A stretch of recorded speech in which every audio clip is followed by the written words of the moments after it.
to the weekly podcast of Science and the City, the public gateway to the New York Academy of Sciences. Online at scienceandthecity.org. Today is Friday, January 2nd, 2009. I'm Alana Rangi.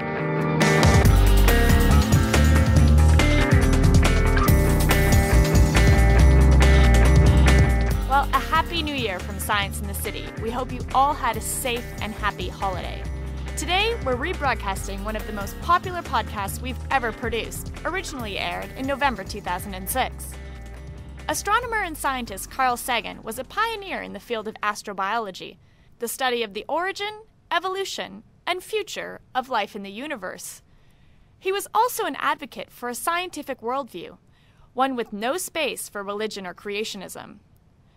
Today, we sit in on a discussion between Sagan's widow, Anne Druin, his former colleague, Steve Soter, and Hayden Planetarium director, Neil deGrasse Tyson. They talk about Sagan's science and the search for God. So, it's a new year. You've decided that you're going to get that gym membership, maybe spend less time in your cubicle and more time with your family. But what are you going to do for your brain? Science in the City's 5 Senses series is your solution.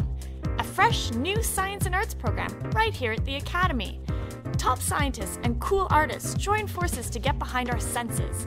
Coming up, on January 12th, cognitive neuroscientist Christoph Koch and ex-magician Apollo Robbins team up for the science of vision.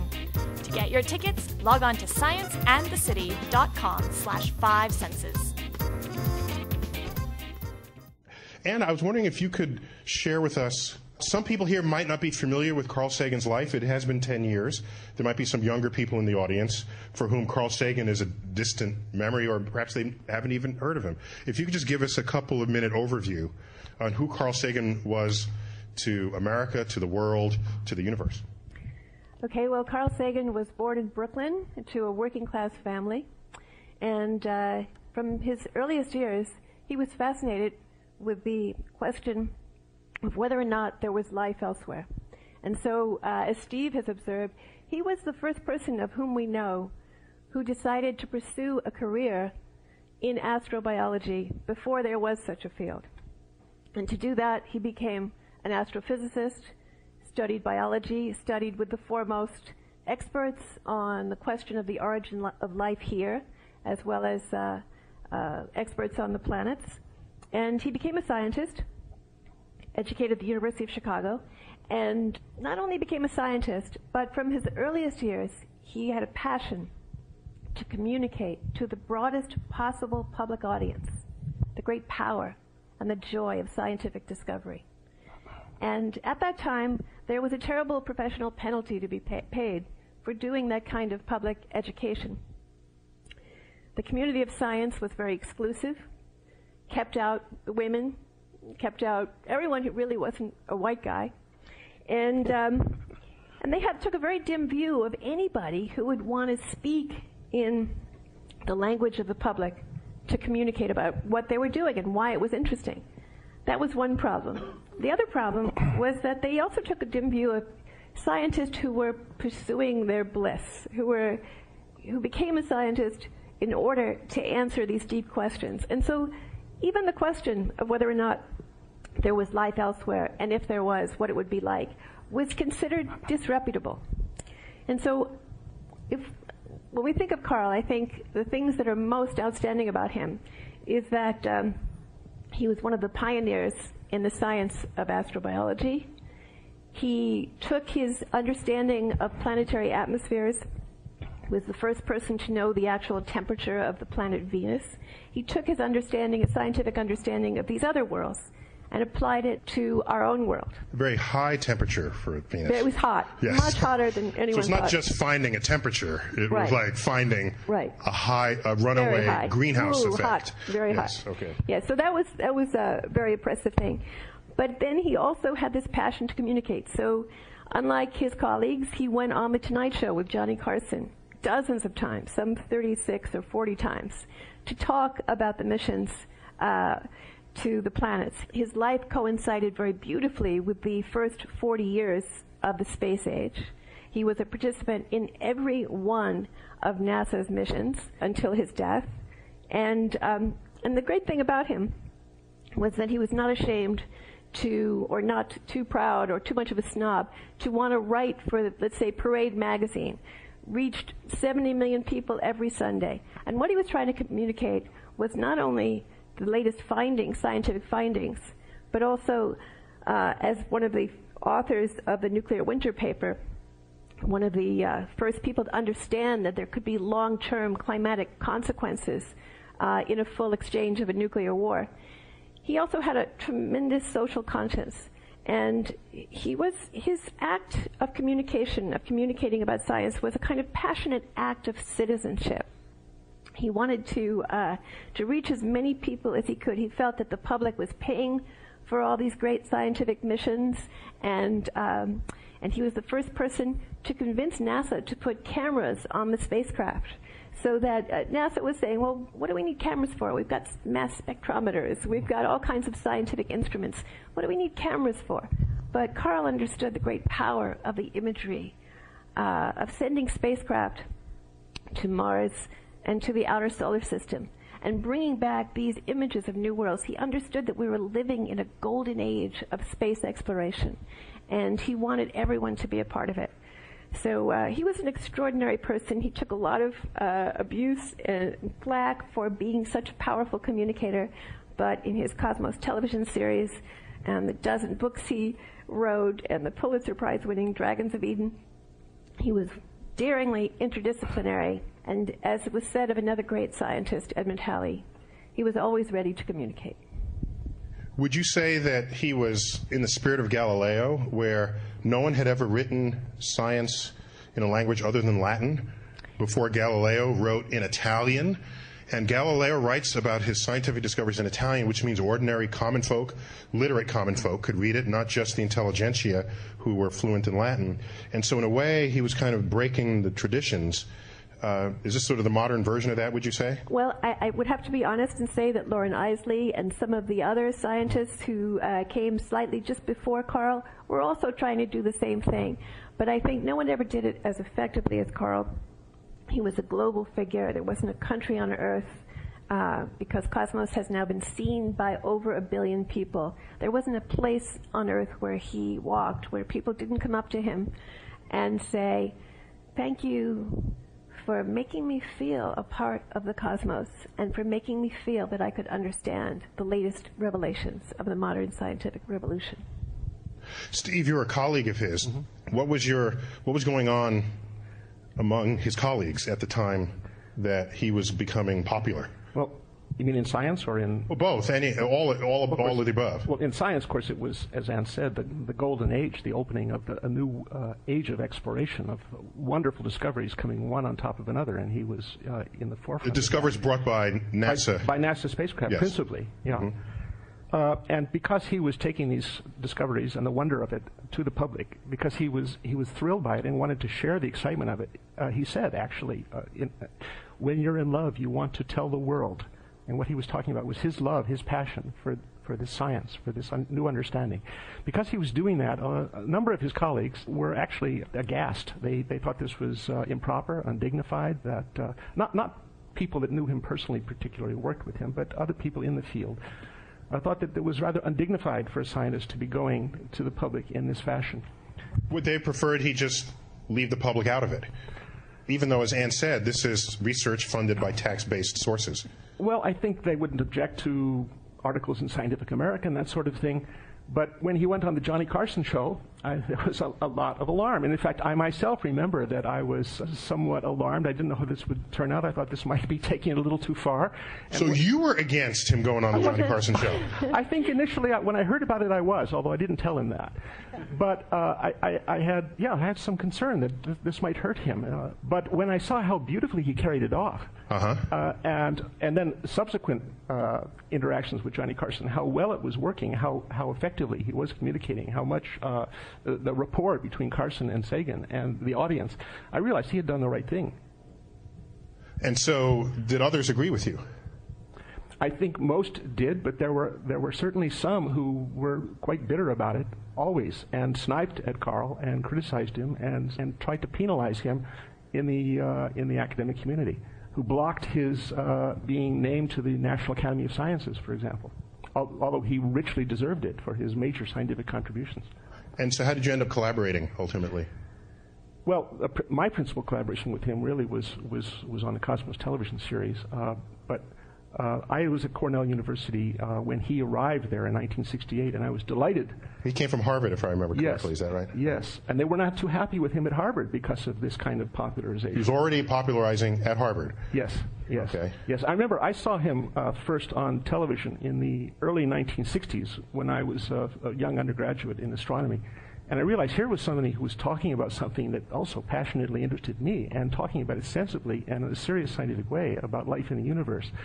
I myself had been interested in that, and I remember I had gone to one of my own professors in the astronomy department at UCLA to say that I thought I would like to also take a minor in biology because of this interest, and he all but threw me out of his office. That was the attitude then. Was the attitude that biology had nothing to do with astronomy, or that the cross-pollination of the sciences would lead to no great insight? What would you say was behind the motive? It was that this was not serious science, that there was... You're looking for aliens, you mean? Yeah. It was science fiction. It was science fiction. And so actually that set me back. I did not pursue that, but Carl was made of sterner stuff. But I kept up my interest in this, and then as a graduate student at Cornell in 1968, when I learned that he was coming there to where I was of course thrilled and delighted. And when we met, we immediately became fast friends and realized we had a lot of things in common, and remained so until his death. So Annie, the lectures that became the substance of this book, what's the origin of those? Well, in 1984, Carl was invited to give the Centennial Gifford Lecture the following year. Now, the Gifford Lectures were endowed by Lord Gifford for the 4 Scottish universities with the idea that the greatest theologians, scientists, philosophers would come and give an extended lecture series on the question of natural theology, which at that time in 1885 was described as everything to do with God without resorting to revelation.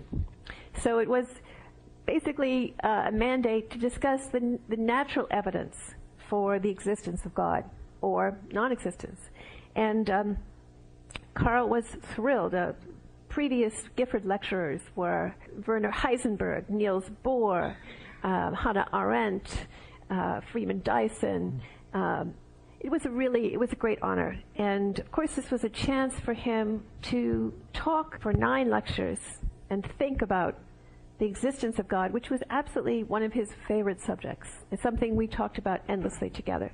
So he did a huge amount of research, and what followed were the Gifford lectures in 1985. And William James had given the Gifford lectures in 1902, and he called his lectures, when he turned them into a book, The Varieties of Religious Experience, very influential book, still in print to this day, which was... William James, the psychologist? One of the founders of modern psychology, right. Yes. And when I rediscovered the manuscript, the audio transcript of Carl's Gifford lectures, and began to read them, having witnessed them when they were given and remembered how mesmerizing they were, I was delighted to see that on the page they held up beautifully, coherent, just marvelous, crystalline series of arguments about the existence of God, ranging as wide as Carl's consciousness was, so including the question of extraterrestrial intelligence, what the extraterrestrials would be like. A wonderful piece on intelligent design, which back in 1985 Carl described as a kind of hydra that reappears every 5 or 10 years, and had been doing so since just after the Second World War. And he gave the most exquisite description, the best, most compelling argument for intelligent design I have ever heard. Better than any of his proponents. Do tell. I mean, if you're going to tell us the most exquisite ever, you can't just leave us hanging here. I think actually Steve can do more justice to the fine scientific points of the argument. But my point is merely that it was very much in Carl's nature to try to give any opposing view its best expression. And for that reason, every time we wrote a book together, or he wrote a book, he insisted on circulating the manuscript to the people who were most likely to disagree with the premises in the book, so that they could make their best argument. And so in doing this intelligent design riff in the Gifford lectures, he had the audience completely on the edge of their seat making this argument, and at the end of it, he totally demolished it brilliantly. And you began to realize how, what the flaws in the logic were. Please, Steve. Mm-hmm. Well, I think the argument that he was advancing was this. It has been said that something as complicated as a living organism could not arise by natural processes. It needs a designer. If you found a pocket watch ticking away in the forest, you would assume that it had been made by an intelligent designer. And life is infinitely more complicated than a pocket watch. And a single cell is, and even a molecule of an enzyme, a protein, a very complicated molecule. What would be the chance of making a protein, say 100 amino acid long protein, and there's 20 amino acids, and they all have to be assembled in a particular order? He did the calculation. How likely would that happen by chance? This would be by random chemical experiments in warm ponds. Yes. Well, in fact, he said if you had a chemical experiment going on in the ocean of every planet in the universe, billions of planets per galaxy, hundreds of billions of galaxies, and an experiment was going on every Planck time, which is the shortest conceivable time, something like 10 to the minus 34 seconds. For the entire age of the universe, you would not be able to assemble this molecule by chance. And he then said, that sounds like a pretty strong argument, doesn't it? I mean, how did such a thing come to be? He cited an analogy by two astronomers, Hoyle and Wickremesinghe, in England, saying this would be as improbable. This is Fred Hoyle, just to put him in context. Yeah. Fred Hoyle, who advanced the notion that heavy elements are forged in the centers of high-mass stars. A brilliant astrophysicist, a major contributor, Okay. Hoyle and Wickremesinghe said to find a living organism and to assume that was something assembled by random processes is as unlikely as that a whirlwind going through a junkyard would assemble a 747. Okay? And then, let me just read you, if I may. We would all be astonished if that happened, for sure. We would be surprised. That's a vivid image. It's also a very useful image because, of course, this is Carl speaking, the Boeing 747 did not spring full-blown into the world of aviation. It is the end product of a long evolutionary sequence, which, as you know, goes back to the DC-3 and so on until you get to the Wright biplane. Now, the Wright biplane does look as if it were spontaneously assembled by a whirlwind in a junkyard. And while I don't mean to criticize the brilliant achievement of the Wright brothers, as long as you remember that there is this evolutionary history, it's a lot easier to understand the origin of the first example. Well, that's a pretty clean case there. And of course, even if you wanted to go earlier than... 5. Pardon? Wasn't it that you only needed 5, a sequence of 5? Yes. The other case he makes is in this amino acid, in this enzyme, rather, with 100 amino acids, there's only 5 of them that are active sites. The rest of them really just sort of hold it together. You don't need all of that detailed information. And the chance of getting 5 amino acids right is a manageable number. He said that will happen by a random experiment every second Tuesday. Okay. But he did the math. Not on Wednesday, but on Tuesday. He did the math in front of the audience, and he was holding them spellbind.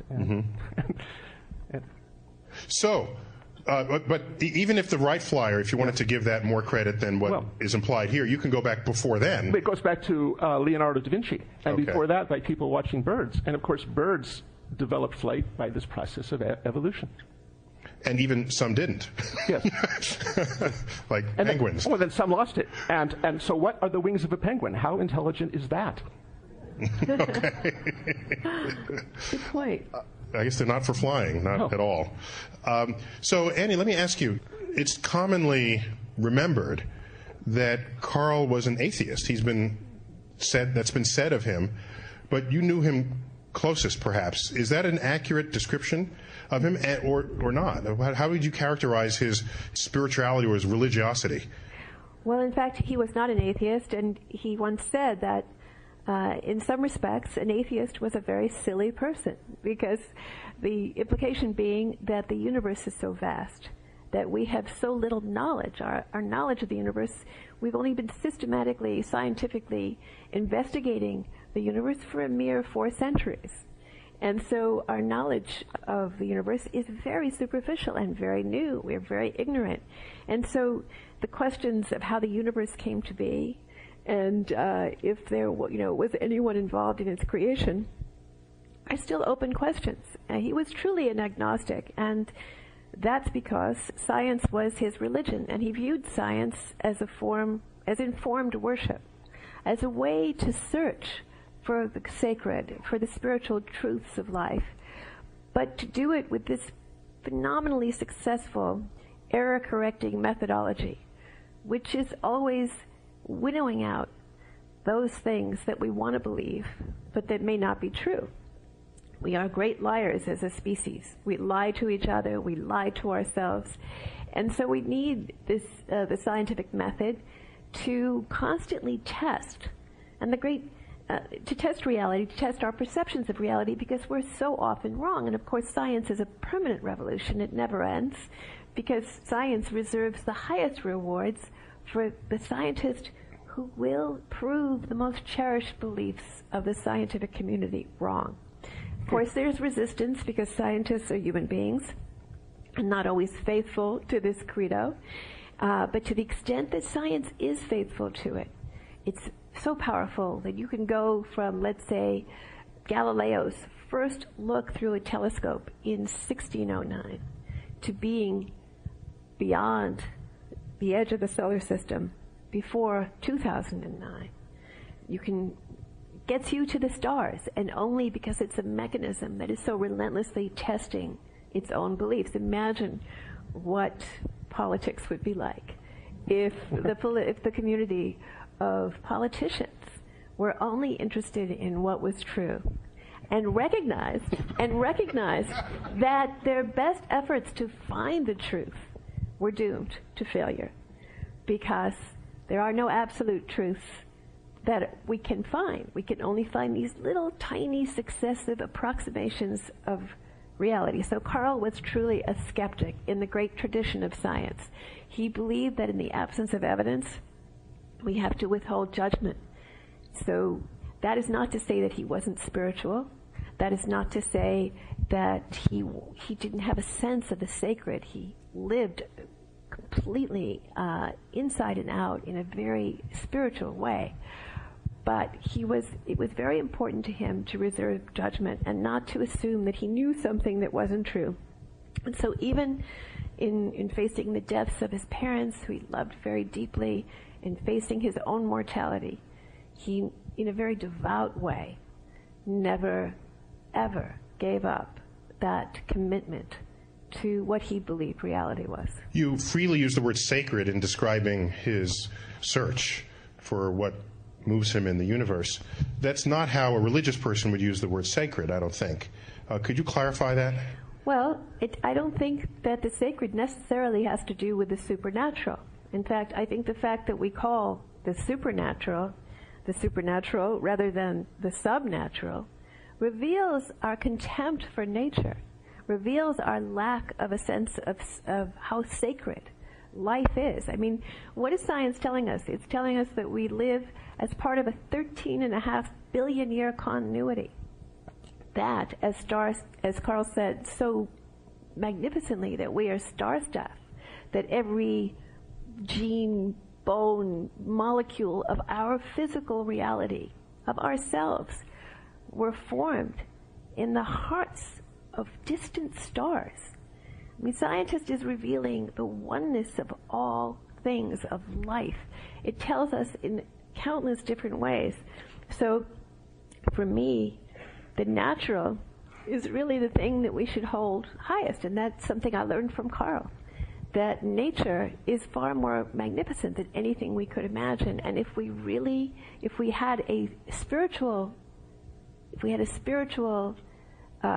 approach to nature, which was grounded in nature, as opposed to the conventional religions, which are in so many ways not only not grounded in nature, but contemptuous of what's natural, that might account for the fact that we seem to be unable to awaken ourselves from the kind of stupor that we're in terms of the way we treat each other and the way we treat this planet. But allow me to be devil's advocate, or I guess it would be God's advocate, for the moment. Go ahead. If you already ceded, through your own thinking and through the philosophies of Carl Sagan, that, and through any sensible scientist, that whatever we know about the universe, it is surely the smaller fraction rather than the larger fraction of what is knowable out there. We seed that. And then you seed that what is not yet to be known could contain some forces, some elements that transcend what we now currently know or could possibly currently dream up. And someone who is a theologian might say, this is the foundation of their faith. The faith is anchored in the unknown that you have seeded that exists, that's out there. And so what can you tell me what kind of a conversation Carl would have with a theologian along those grounds? He would say, I know what he would say. He would say, I have no problem with a faith that's rooted in the unknown. It's when you tell me that your faith is rooted in the known, that your understanding of what God is complete, that I have a problem. Is that fair? Yeah, I guess. Shut me up right there. Okay. No, I mean, pretty good, right? That was a good answer. I mean, he was saying that, of course, that the religious traditions have a lot to teach us about many things, and we are who we are as a result of the generations of people who've enunciated and articulated these values. But he would also say that, that science might be telling, from Carl's point of view, I think he would have said science was telling a greater story to him.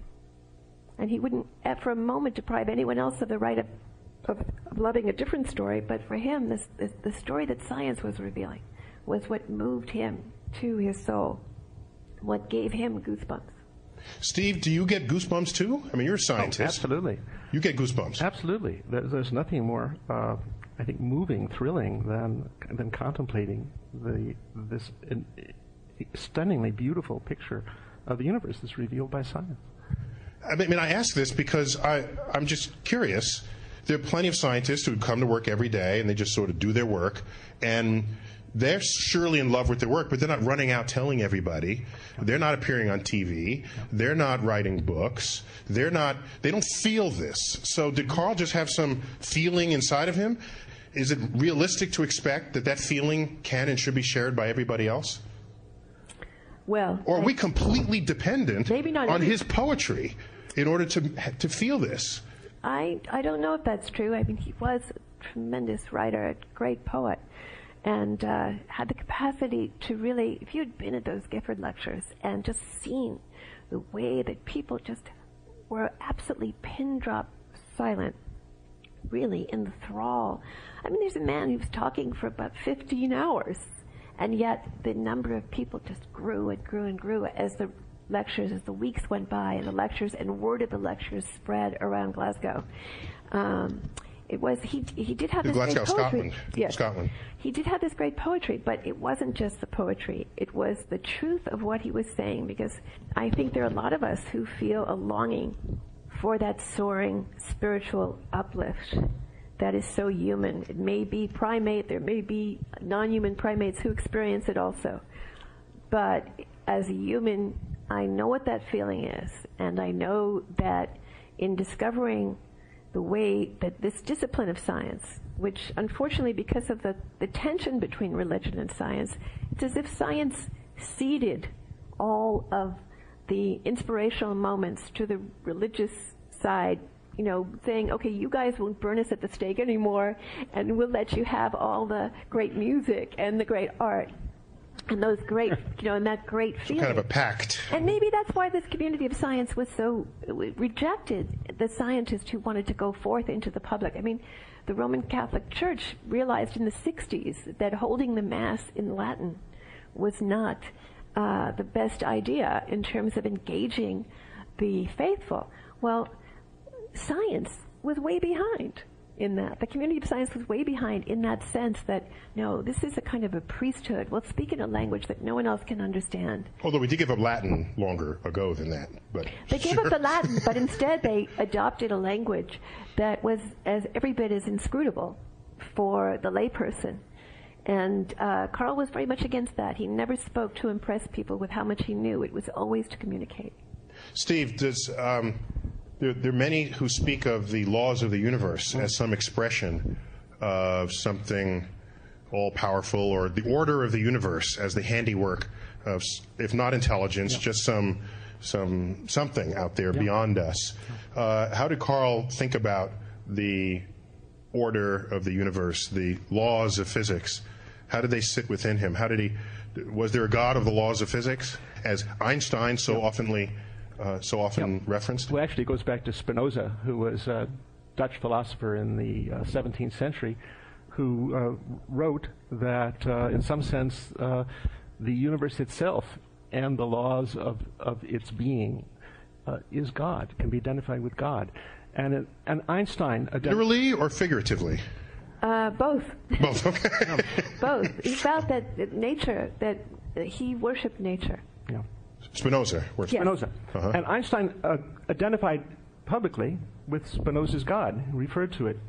And he also, on a number of occasions, explicitly rejected the depiction of God in conventional religions.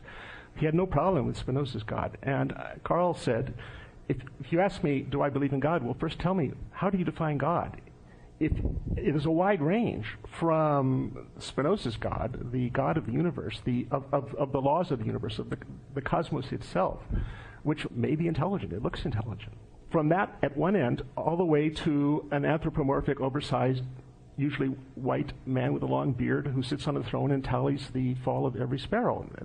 That's sort of the extreme range, at least in the West, of depictions of God. There's a huge spectrum. You say, where do you come down on that spectrum? If you say Spinoza's God, then, well, surely no one would deny the universe, the existence of the universe, and the laws of the universe. So we say all this matter-of-factly, but yeah. Spinoza did not fare well with his contemporaries. No, Spinoza, because of this and other heresies, he was Jewish, and he was excommunicated by the Jewish religious authorities. I didn't even know you could do that. Yes, they can do that. Can they do that? Yes, but he's the only person I know of that was a Jew who was excommunicated by his co-religionists for this, and so he was outcast. As you said, I don't even think Jesus was excommunicated not Jesus, as a not Jew. Marx, not right. right.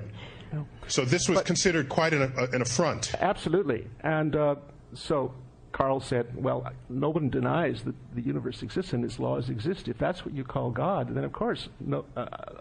I could not deny. So that's indistinguishable from whatever we reveal. If that's your definition, then God exists. I accept that. The evidence is for that. But he was interested in what is the evidence. He could not go beyond where there was no evidence. And so I'm curious, because when we speak of religiosity, you look at the public, just some data for the audience in case they were unfamiliar. There have been polls taken over the past century about how committed to religion the American public is.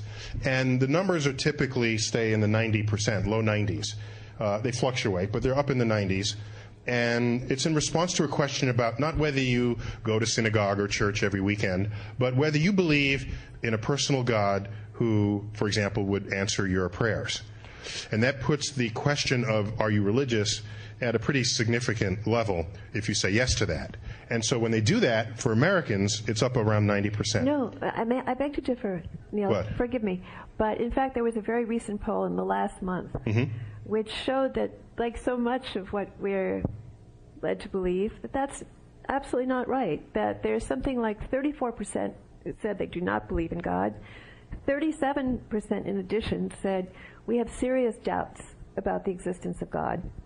There was about a third who felt real conviction for that kind of God. So what are these numbers that I just saw these numbers like a year ago. Well, I think it's part of a campaign to make us feel that those of us who don't subscribe to this okay, so let me finish the point, and that number would still work fine in the point I'm making. I was just simply saying that the religiosity in the public is higher than what you find in academia, for example. Yes. And it is higher in ordinary academia among sort of PhD research people than it is among PhD scientists. And it is higher among those who are ordinary PhD scientists from among those who are the elite scientists who, for example, are members of the National Academy. And so this number just keeps dropping, all right? Right. And so a point that I found fascinating is among the members of the National Academy of Sciences, let's think of them as the elite scientists, as the creme of the creme, that number's not zero. Right. it's low, but it's not zero. It comes in at about 7%. Exactly. And so if it's not zero, you can't just extrapolate, oh, if you're religious, you're just not educated enough. Here are some of the highest educated, most talented scientists in the land, and that number does not go to zero. So do I go and knock on their door and listen to what they have to say about God? Or do I listen to Carl Sagan, who says he's got Spinoza's God, but he's certainly not praying to him? So if I don't otherwise know who to pick and listen to, what guidance do I have? Well, there's 93% on one side and there's 7% on the other side. I mean, I feel that that I think most of the 7% would say, I'm pretty sure, that science and religion are what is called non-overlapping magisterium.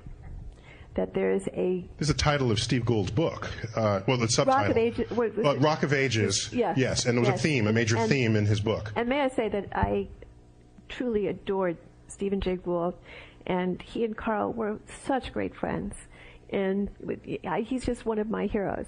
But I would like to respectfully disagree with him on this one issue. He argued in this book that there are these non-overlapping magisterium, which means that religion is one sphere of experience, which is not amenable to scientific investigation, and then science is another, which is somehow separate from our religious selves. And I wish I could ask Steve this question for a million reasons, but it always occurred to me that, for one thing, even the people, the 7% of the National Academy who would say that they believe in a conventional religious traditional view of God, even those 7%, if you ask them, what about those religions that no longer have any living adherents? The worshippers of Zeus, let's say, or let's say, Aztecs. Can we study those religions scientifically and say, well, that there seems to be a cross-correlation between people who are agricultural and people who have certain gods? You can. There's a whole cultural anthropology which says that it's okay to look at them and see them as a kind of sociological reality influenced by their economic underpinnings, by the kind of technology they had, and their view of God. And yet the surviving religious traditions are off limits and can't be understood in those terms. I don't think he would say that was true. And so for Carl, there was only one magisterium, and that was nature. And the best way to have a deep understanding of nature was for him through science. I suspect what is beyond the known is a much vaster, maybe infinite sea of the unknown, and science advances by extending that boundary. I suspect that if in extending that boundary we found something that was commensurate with traditional natures of God, it would then become part of nature. It would become part of the natural world, and Carl would have no problem with accepting it as if there was evidence. Well, that's an interesting point. What you're saying is, that's a fascinating point. You're saying if you find something that's kind of godlike in some way, then you no longer need faith to believe that, because you have the evidence in support of it. Yes. And so then that just becomes simply part of nature. Yes. And so, or part of what is within the sphere of scientific investigation. Carl was passionate. So does it become science or does it stay religion? It could be both. Well, let's because it's a good question. That is a good question, but let's remember that there was science and religion were one until the modern scientific revolution. Who were the creators of the modern scientific revolution? Copernicus, professional religious person. Kepler, wanting to read the mind of God. Newton, a biblical scholar obsessed with finding numerological significance in the Bible. All of these were religious people. In fact, he wrote more on the subject of the Bible than he did on the subject of physics. On physics, Isaac Newton. exactly. And I think this illustrates the point that they were, and Darwin was going to be a country parson. And he says in his autobiography, if you had asked me when I was a young man, if every single one of the 57 articles of faith of the Anglican Church were the gospel truth, I would have said, of course they are. Of course they are. They are, absolutely. He didn't set out to in any way cause any trouble for any church or any religious people. All of these men were simply following where the science led. And what it led them to was an understanding, a deeper understanding of nature. And suddenly things that were inexplicable, for instance, the clockwork motion of the planets, they became understandable in the context of gravity. And so what I think has happened is that after the scientific revolution takes off, there's a kind of compact between religion and science. And science says, okay, as I said earlier, we'll leave you all of this great soaring emotional feeling. And we'll confine ourselves to a very elite priesthood, which will be very careful of who it lets in, and will only deal with things that aren't that interesting to everyone else. And religion, was given complete and total control over the other realm of human experience. Is it fair to say you want science to reclaim access to the spiritual fulfillment one gets from doing science, if that had previously been ceded to the religious circles? Because there's nothing like a committed religious person speaking about some religious revelation they had. It is deep. It brings them to tears. Mm-hmm. This is an experience, an undeniable feeling that such a person has. And while there are times I get misty when I'm on a mountaintop looking up to the universe, there's no time when I'm like on my knees crying. Whereas that's not an uncommon scenario among people with a religious experience. So are we suggesting that science can actually be that for people who are either searching, or it'll give them something else to get misty-eyed about in addition to their religion? What is this offering that you're giving us here? Well, a couple of things. That's a very deep question and beautifully expressed, as you express everything. And I have so many thoughts on this subject. It's absolutely my favorite subject. But maybe you didn't feel, maybe there have been religious moments which were distinct from how you feel mostly when you're doing science. But how did you feel when your children were born? And how did you feel when you first had the first glimpse of the vastness of time and space of which you were a part? It seems to me that it was a completely humbling experience. Right. Now, religion is saying one thing. It's saying that, in effect, the universe was created for us, that we are, in a sense, the center of the universe, because it speaks, many of the religions do, speak of God creating the world, as if there weren't 400 billion suns in this galaxy alone, each perhaps with a retinue of maybe 100 worlds.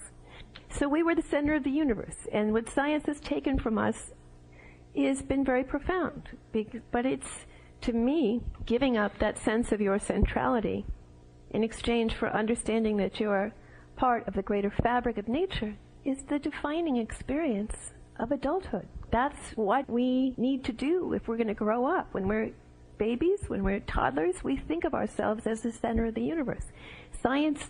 we all remember looking at the TV, sure that the host of the kids show we're watching knows us. We're talking just to us. Exactly. That was our friend on the TV. When it comes a time when you give that up, but what do you give it up in exchange for it in a healthy lifetime? What you get in return is so much greater than that delusion of centrality. And that's what science has done.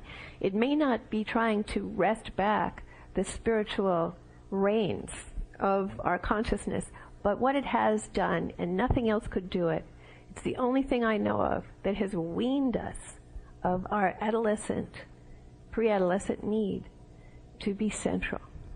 There's a story I don't think I've ever told publicly. Not that it's a private story, but the occasion hasn't come up. This might be the one. The very first week that the Rose Center for Earth and Space opened, I got a letter in the mail from a professor of psychology at the University of Pennsylvania in Philadelphia. And I said, it's interesting. The first week we're open, all right. First bag of mail to come in. And by the way, that show, which the two folks here co-wrote, was called Passport to the Universe, and it was a journey from Earth to the edge of the cosmos and then back. And while you're there, we kind of keep track of Earth as it recedes into nothingness, into sort of the infinite distant land that it is. And so this letter from this professor of psychology said, I've just seen the space show at the Hayden Planetarium. And first he introduced himself. I'm professor of psychology, and I specialize in all the forces around us that lead us to feel insignificant. And I said, bummer of a job, right? Man, what's that like going to the office every day? And he said, I've just returned from your space show, And I'm quoting now, needless to say, it was the greatest elicitor of feelings of insignificance that I have ever experienced. And then he said, I would like to do a survey of your visitors before and after to test what is their effect on their psychology. And then I thought about that. And then I said, well, do we park, counselors and psychologists out at the exit, for free pick-me-ups? Or is the real problem not that the show was a letdown, but that he came in with an ego that was too large to begin with? Because when I saw that show, I just thought of the immensity of the cosmos, and that our, 15 pounds worth of head and brain matter figured that out. And so I kind of felt kind of large when I looked at it, but he didn't. He felt small. So how much of this is just, what is your ego walking into the problem? And maybe it's an ego management issue. There were other letters that you got from people who said they were deeply moved. Oh yeah, others people who said they were brought to tears. To tears, yes. That's correct. And they were thrilled. Thrilled. And thankful. Thrilled. But this guy was a professor of psychology, so he's, and no telling what he's doing now, I don't know. Well, I remember once Carl was giving a lecture at Cornell, and he was talking about what I call the great demotions that science had dealt us over the last 400 years in terms of constantly, not at the center of the solar system, not at the center of the galaxy, okay, not at the center of the universe, just one after another, tiny little planet. And we might not even be made of the stuff that most of the universe is made of. Yeah. That's another. I didn't want to think about that. You want to add that's like we're not even that. Okay, but go on. And afterwards, this young man came up to him, tremendous amount of feeling, and he said, now that you've taken all the meaning out of my life, what do I do? And Carl looked at him and said, do something meaningful.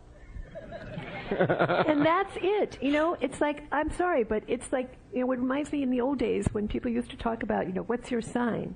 As if there was That's not the old days. They still do that. All right. There's no old days about it. Now. But it was like an unearned identity. An unearned being special for some unearned reason. When, in fact, what Carl was saying was that, okay, so the universe is much bigger, much older than the greatest prophets ever dreamed. And look, we're all here together tonight. The greatness of finding each other in the vastness, in the immensity. Being here, alive at this moment.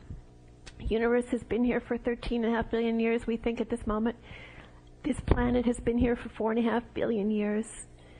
And here we are alive and conscious in the cosmos. And we live at a moment where the horizons, the identification horizons, our ability to respect and care for each other are expanding at a phenomenal rate. 2 steps back, no question about it. Murder and mayhem, a lot of craziness. But I feel just such hope, because it seems to me that every single day there are new discoveries and new examples of what we can take with these revelations of science and do to make this planet a better place to live. Oh, okay.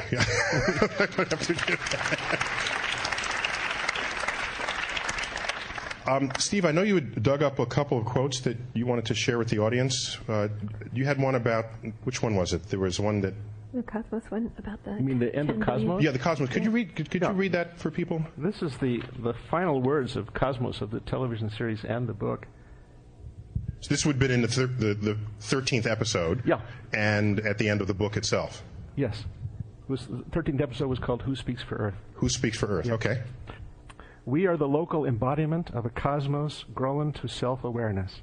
We have begun to contemplate our origins, star stuff pondering the stars, organized assemblages of 10 billion atoms, considering the evolution of atoms, tracing the long journey by which, here at least, consciousness arose. Our loyalties are to the species and to the planet. We speak for Earth. Our obligation to survive is owed not just to ourselves, but also to that cosmos, ancient and vast, from which we spring. I would say that that's the statement of a spiritually enlightened man. Spiritually enlightened. Yeah. So, is that enough for people, do you think, to share that view? Or will there still be some gap? There are people who lost loved ones, who've lost children. Yeah. I get phone calls at least once a week from people who heard that you might be able to buy a star, and they want to buy a star in the name of their dead loved ones. Yeah. And I have to tell them that the company that does that is under investigation by, it's this. So what am I offering this person who is bereaved over the death of a loved one? Yeah. This is nice language. It's all beautiful. No one here is in denial of that. Yeah. But what solace does it give in time of need, where religion has a whole system by which it can allow you to come to terms with just these kinds of incidences? Well, I feel like I've had some experience with that kind of grief. And I've thought a lot about this in the last 10 years since Carl's death. And I have to say that Carl and I knew we would never see each other again. But on his deathbed. On his deathbed, But our lovely daughter is here in the audience, Sasha Sagan. Now, to me, that is the embodiment of what is so precious and beautiful about life. And the fact is that, yes, I'll never see Carl again, but we spent 20 years together, and we gave each other every possible bit of ourselves. And not only that, but because we were together, there are 2 children, Sam and Sasha, who's sitting somewhere over there, and I look at them every day, and I think, this is so much better than any supernatural story I've heard. Sasha and Sam carry within them the reality, the DNA of my love and Carl's love and our love for each other. Materially, not in some kind of nice poetic way, but in reality. What is greater than that? There's no story, forgive me, but visions of immaculate conceptions and things like that, they mean nothing to me compared to the reality of human biology and the fact that when we come closest to each other, we can create new life forms that carry on that continuity that stretches back all those billions of years. And in them are the generations of human beings who've struggled. That is magnificent, and no supernatural story can compare with it.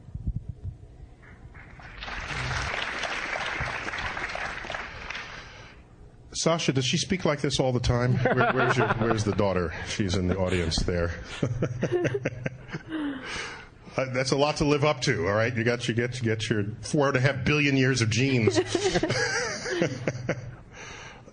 Steve, I know that the two of you agreed that you would read from the Pale Blue Dot, one of the most powerful passages of scientific insight into the relationship between ourselves and the cosmos that I have ever seen or heard. And we have an image of the Pale Blue Dot. Annie, if you could introduce what the Pale Blue Dot is.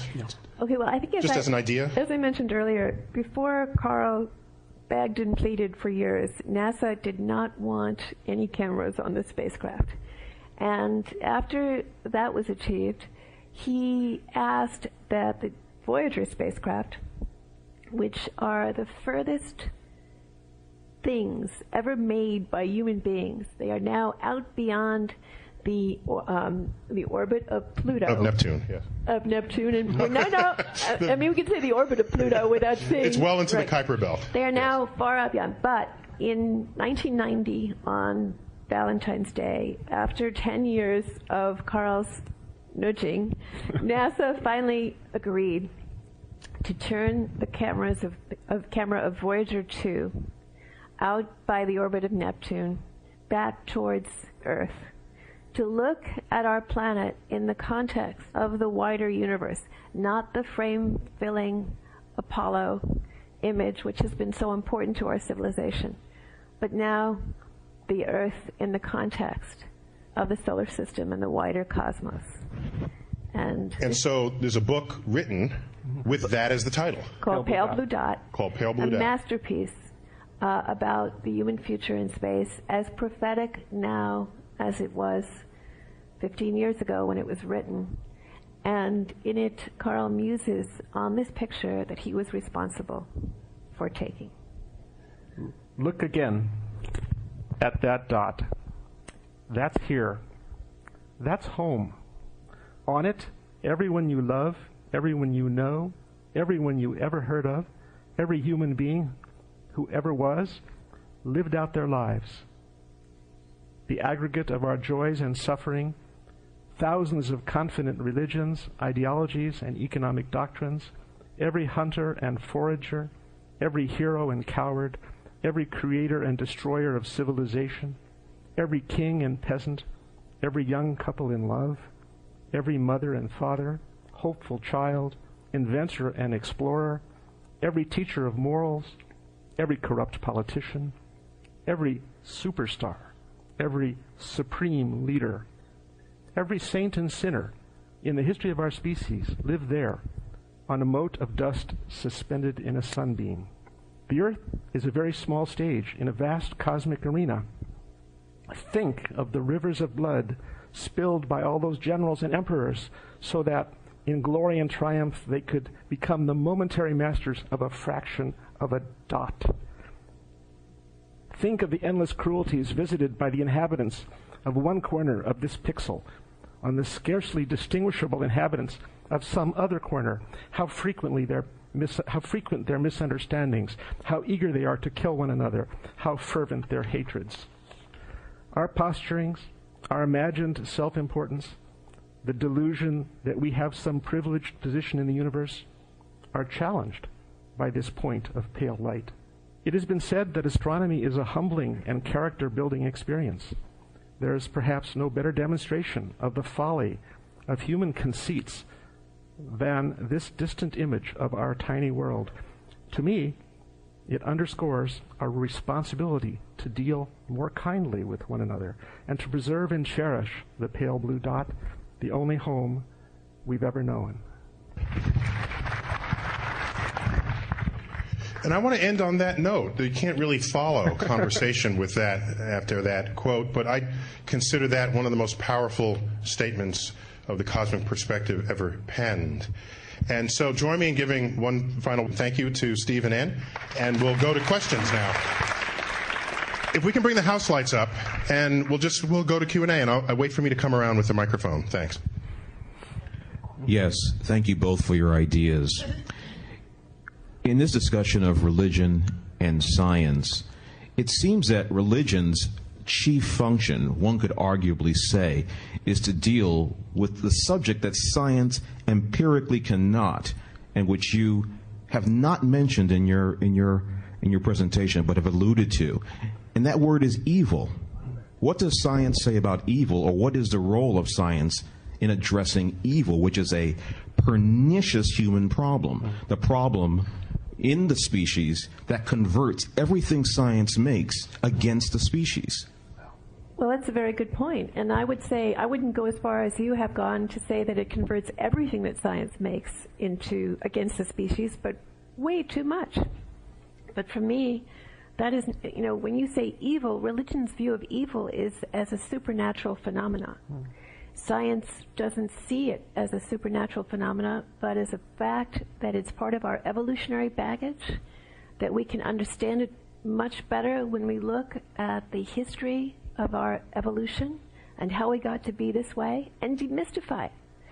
I mean, I think that religion actually has a very hard time with the problem of evil. Because if you posit an all-powerful God who calls all the shots, and then you create a situation like, for instance, the extirpation of the Native Americans on this continent, or Auschwitz, or any one of a number of very long, tragically long list of crimes, it's hard to understand how, and I think that there's a very wide-scale acknowledgement among the religious community that it has no answer for this question of evil, because we're talking about the untold suffering of the innocents and something within that all-powerful God's control. The scientific understanding of evil is to demystify it, to understand its components. And that engine of demystification is, in my opinion, our best shot at combating evil, rather than creating a kind of symbolic representation of evil and giving that representation a power over us when it may not even exist. So, science has been horribly misused. I completely agree with that, and I feel that it's incumbent upon scientists and the general public to work against its misuse. But I don't believe that the real solution to these questions comes from outside the realm of our understanding of who we are and how we got to be this way. In principle, it could come from the studies of neurobiology that they're now doing in the brain centers and what controls emotions and passions and socially deviant behavior. We have another question here. The question that has stuck in my mind as I've heard many conversations about the conflicts that exist today is just the conversation we had tonight. Why? Why isn't it a bigger part of the public conversation? It just seems to be hidden and it's not coming out. What is it going to take to make it a bigger part of the public conversation? Annie, you're CEO of a media company, so it's all your fault, right? I'm doing my part. I'm doing what I can. No, you're right. It's not much talked about on television. I think it's part of that sense that, everyone else in the country believes something other than what maybe you or I believe. And I think part of it, 9/11 was a kind of such a trauma for our country that as we saw, it was a kind of a great leap backwards into fear-based politics and fear-based religion. And suddenly it felt like we were living in the 1950s in certain ways, in that there was suddenly a consensus that I didn't even know it existed of a kind of public piety in a very traditional way, and a kind of doffing of the hat at every turn to this kind of public agreed upon idea of what our view of God is. And I think that the seismic fear is retreating. I think with the events of the last week was a great sign that that's happening, and that those old appeals to a very kind of confined and very rigid idea of what spirituality is and what patriotism is and all those other ideas is finally receding. And maybe we'll see more of these conversations. I mean, the fact that these books are on the bestseller list is another sign in the wind that maybe the zeitgeist is shifting back to a more questioning point of view. Annie, I'm reminded of just a couple of days after 9/11, President Bush gave a speech. I forgot where it was, in the Rose Garden or at the Capitol, but in an attempt to distinguish we from they, he made the following statement, loosely quoting from Genesis. He said, "Our God is the God who named the stars." Now, of course, as the astronomers in the audience know, 2/3 of all stars that have names have Arabic names. So this was probably not his intent. But the religious alignment started very early, immediately after September 11th. That's exactly right. We have another question here. Thank you. It's really a comment. I wanted to speak to your reference to Dr. Sagan as a popularizer of science. I'm part of a generation that was inspired to go into the physical and chemical and biological sciences after the publication of Intelligent Life in the Universe with Joseph Shklovsky in 1960. And just some examples of Dr. Sagan's popularization. He once was asked on a radio program, what are the implications of life elsewhere in the universe? To which he responded, what are the implications if there isn't any?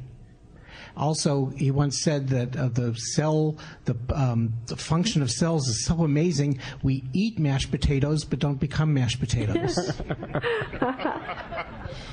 I mean, it's not true that you are what you eat, Thank you for those recollections. I had never heard the mashed potato one. It's wonderful. It seems like a lot of the discourse right now is related to the lexicon of what is, religion, what isn't, what is spirituality, what isn't. And I was wondering if you think there's a risk in using a word like spirituality, which by definition refers to a spirit or supernatural force, and applying that to the world of science. There's also not a risk of, putting people on a defensive who would be religious. Do do believe very intensely in their spirituality and how that relates to a God and a supernatural being, if there's not a risk of, kind of shutting down intelligent debate and just putting them on defensive? I'm trying to understand, by using the word spirituality, because we're a little bit hobbled by our language. Our scientific society comes so much later than our language. Our language is rooted in a pre-scientific age. And so it's, I've thought, and we've all tried to find another word that captures that. And you're right, the derivation of the word is specifically... Well, but spirit is the same as the word inspired. Yes, It has to do with breathing. Right. Right. And so in your breathing, you're interacting with the atmosphere, this life-giving ocean that we live in. Doesn't it come from a kind of a classical notion that you're breathing in the spirit of a god, or God breathes? Any etymologists here on the word spirit? But it doesn't necessarily require that it be supernatural. Actually, I think what matters is not who invented the word spirit, but how it's getting used at any given time. And so how it's getting used, when a religious person says spirit, they mean something usually different from what a scientist means when a scientist says they had a spiritual moment. Because, when I'm on the mountaintop and I get misty-eyed, I feel spiritual, but I'm not feeling like there are woodland spirits. Right. But the word inspirational is neutral, is it not? That is. That carries no baggage. And yet, the inspirational comes, as Steve just pointed out, from that same use of the word spiritual or spirituality. So you're going to keep using the word spiritual? I'm going to keep using it. I don't know. Thank you. You touched before on the nature of evil. Can you extend the discussion to ethics? Because, like it or not, religion has claimed ethics as its turf. And one of the problems when you have a discussion with a religious person is they say, well, if you take away religion, then you take away ethics, and science has no structure or system of ethics to replace the one that we have now, and society will therefore fall apart. Well, for 1 million years, we were hunter-gatherers. Probably 1 million years before we developed any of the religions that any of us would recognize as being religions. We were hunter-gatherers, and from the few remnants of hunter-gatherer society left, which may not be representative of the vast majority of them, but give us some insight into what our ethical system was when we were hunter-gatherers and we lived in small bands, 70 or 50 people. And I think part of what's why we are in such a time of upheaval and dislocation is not only a scientific revolution, but just merely the fact that now we live in aggregates of 10 million, as opposed to, I think the invention of agriculture and our settling down we haven't yet come to grips with that. We're still dealing with the after effects of that great change in the way of being human. But, by the way, that would include communicable diseases, which were almost unheard of before we all settled down together and lived sandwich style in partners. With domesticated animals. But I've seen no evidence from what I know of the majority of surviving hunter-gatherer people that they were not only our equals ethically, but in some ways, and this may be an idealization, but in some ways, that they had a better sense of what it is to share with a community, a better sense of what it is to be part of the social fabric than we do. And I don't see any evidence if you look at the history of the last several thousand years, there's no evidence that you can point to, if you have anything, I'd like to hear it, in which the fact that there were religious ideologies kept people from treating each other with unspeakable brutality. In fact, the great challenges to our ethics as a civilization, slavery, the Holocaust, there were religious individuals who were exemplary, but the great religious institutions were not. In fact, in some cases, they aided and abetted mass slaughter. So I'd love to see, I'd love to hear a great argument for the ways in which religion has actually made us better than we naturally are. I'd like to add, Ed and I were attendees at a workshop at the Salk Institute just a week ago where this subject came up multiple times. Salk Institute is one of the centers of neuroscience, and there's a lot of studies on brain function and brain behavior and human behavior as a product of brain behavior. And one of the repeating issues that came up was about this ethics issue, or morality, speaking more broadly.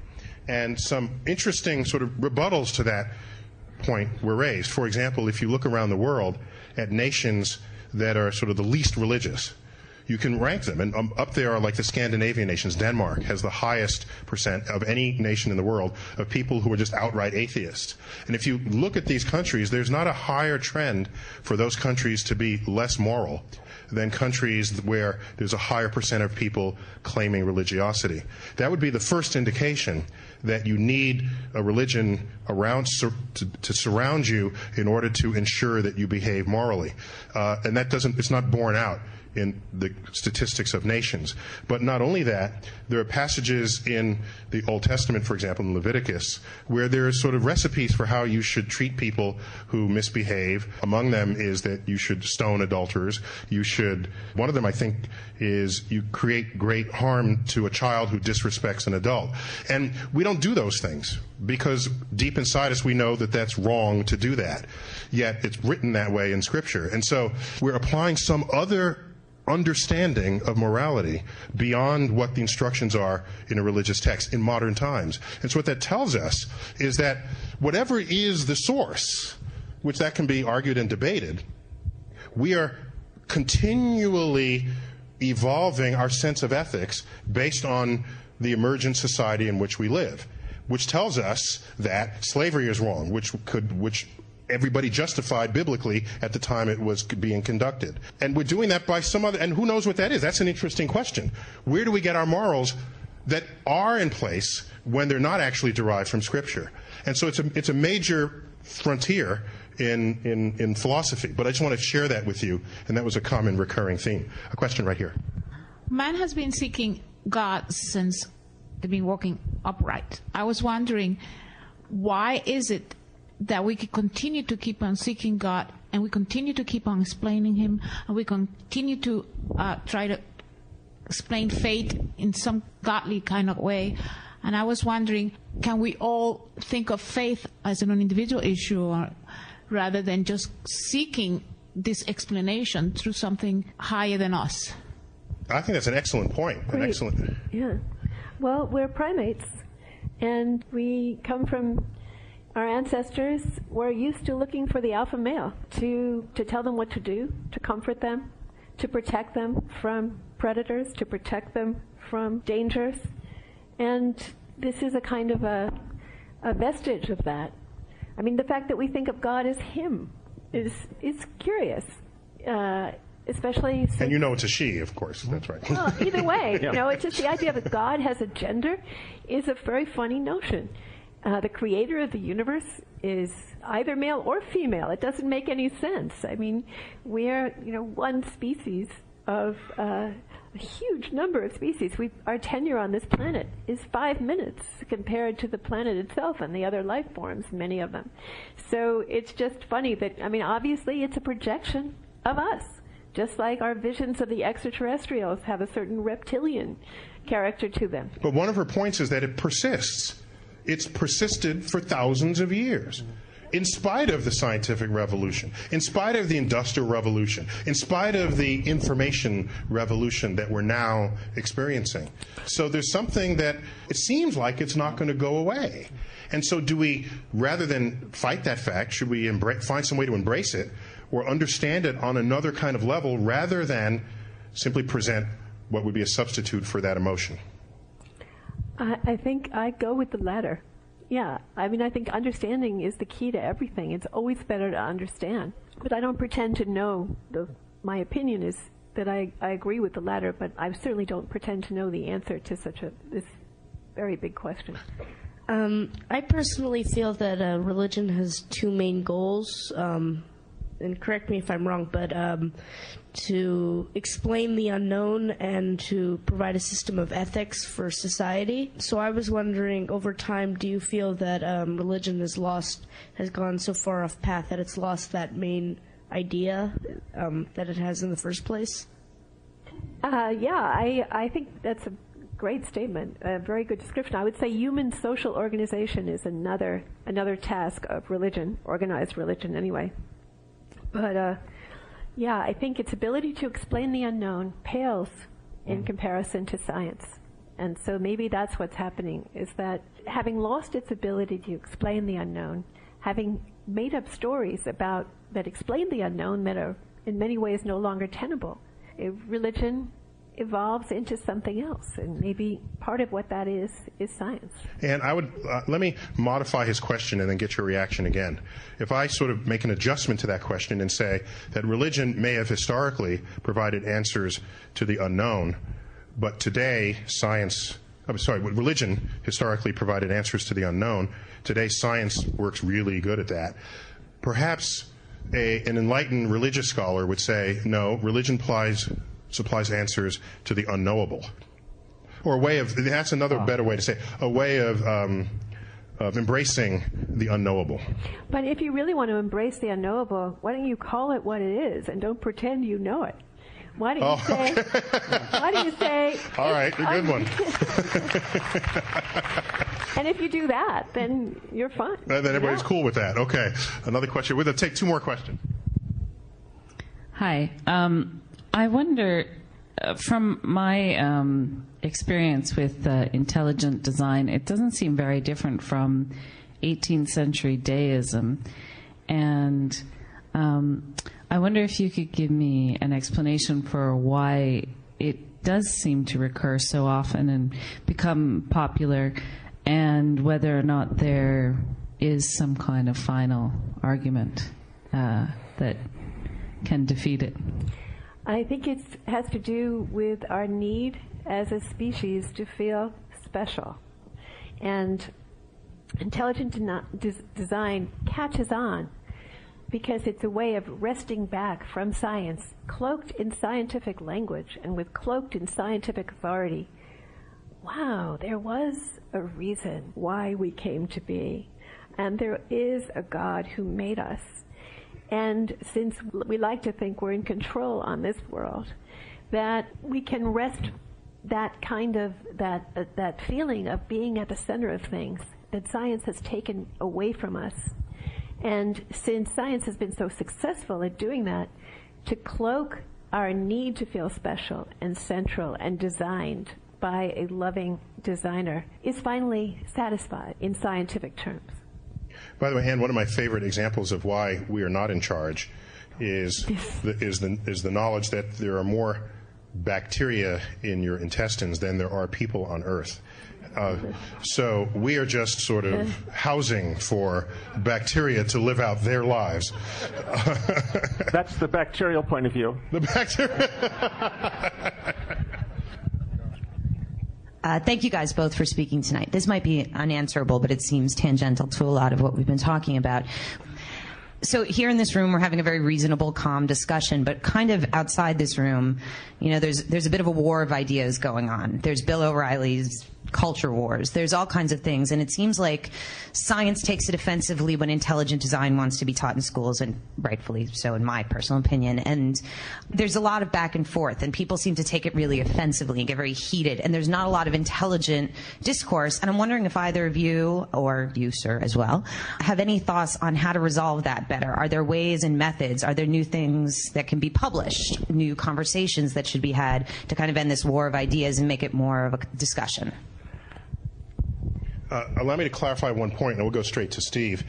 I've been pretty outspoken personally on intelligent design and what the consequences would be if it took hold in our educational system. The consequences, speaking even just practically, to the future economy of the nation, because it would undermine the creativity of someone who might otherwise find a solution to the problem, but says, no, this is too hard, God did it, and let me go on to another problem. And that just stops progress. But my point there is I personally never had a problem with teaching religion or intelligent design in schools. The problem is when either of those are put forth as science in the science classroom. And in that way, the science student does not understand or is confused as to how science works, and then you undermine the future scientific literacy of the nation. But there's no denying the value of comparative religion, for example. It's taught in every college, right? So I don't think anyone here would say you should not teach this somewhere in the curriculum. It just doesn't belong in the science curriculum. But Steve, you had you made the point out exactly that I was going to make, that it should be taught in history of religion, in philosophy, and other places, but not as science, because it is wrong. That's the simple answer. It's just wrong. It makes falsifiable statements. It says that all the structures of biology are intelligently designed, but we just mentioned the wings of the penguin, the wings of the ostrich, our wisdom teeth, our vermiform appendix, which only has the function of suddenly killing us without any warning. These are not intelligently designed. These are well, so there could be a designer, but the designer is equally as stupid as intelligent, given this evidence. The designer is very interested in beetles, because the designer created 500,000 different kinds of beetles. Hi, this has been an exhilarating discussion, so thank you very much. Thank you.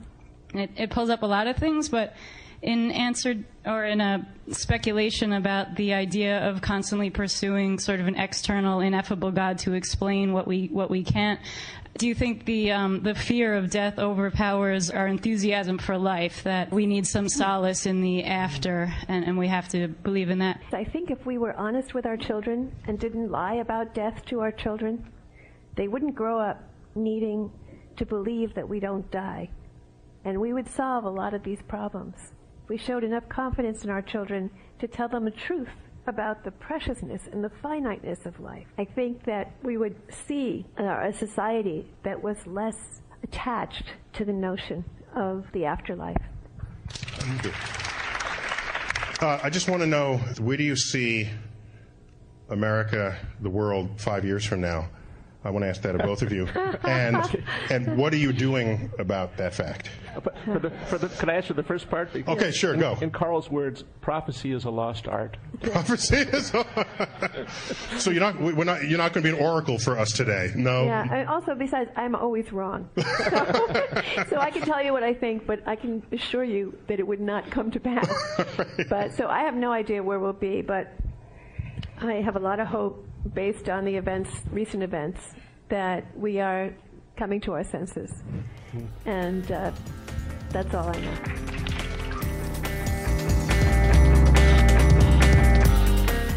Do you love Science in the City podcasts? Support them by becoming a member of the New York Academy of Sciences. You can do this by visiting us online at scienceandthecity.org and clicking Join NIAS. Did you know that Science in the City podcasts are available on iTunes, and you can get our newest story downloaded every week automatically to your iTunes library? All you have to do is search Science and the City in your iTunes search bar. Do you have questions or comments about our show? We would love your feedback. You can send us an email at scienceandthecity@nyas.org, or you can leave us a voicemail at 212-298-8654. If you want to know more about science and culture in New York City, you should check us out online. Visit scienceandthecity.org. We'll see you next week.